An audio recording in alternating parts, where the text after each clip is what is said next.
YouTube, Medical Wolf here today, saving your life from terrible games. Today, I'm going to bring you a quick impression of what I thought of the Ghost Recon Wildlands Open Beta that I played last weekend.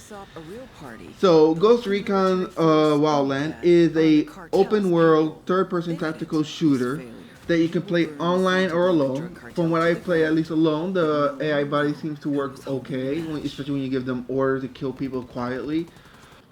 So as you see, Ubisoft claims that this is their biggest open world map for a Ubisoft title, and from what I've seen, it seems to be big and the land is varied, but I do feel like at the same time the world is kind of hollow. You're just seeing people moving around.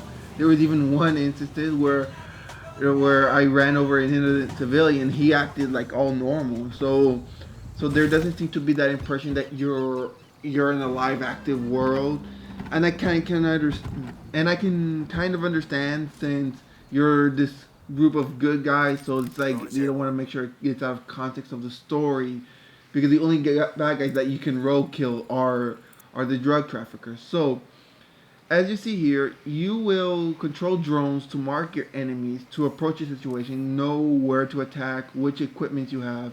That might change the way how to get to your objective really quickly.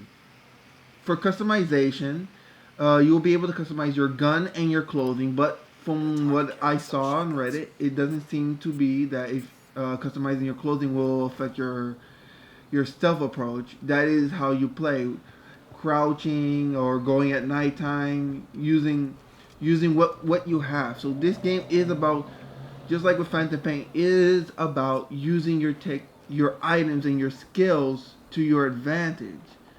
You can go all guns blazing, but from what I've seen, you tend to die quicker if you don't use cover correctly. But I did not play. I did not have enough time to play the game on hard mode, so I want to see when the game releases how it works out in hard mode in release date. So the game works fine. It works well. Minus the driving. The vehicle feels so light. You just feel like you bounce out everywhere, even if you hit a slightest bump. Even riding a helicopter feels so slow. Like there was a moment in the bay where I took a helicopter to get to my destination that was 3 kilometers, and for some reason I didn't feel that sense of that I was moving forward. It felt like I was just staying there, even though we were moving forward. It's something that I just never felt. So vehicles controls okay, except for especially on driving, it feels very light and wobbly. Um, and then as you see, this game can be played all with your friends or with your AI.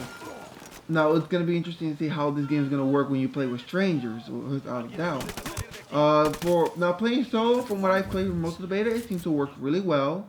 So I think so far the game's interesting. Is it worth the full $60 price? Well, we gotta wait and see. Graphics for the world looks great and everything, but man, the characters doesn't look really that great, and the story doesn't seem to be gonna be very interesting.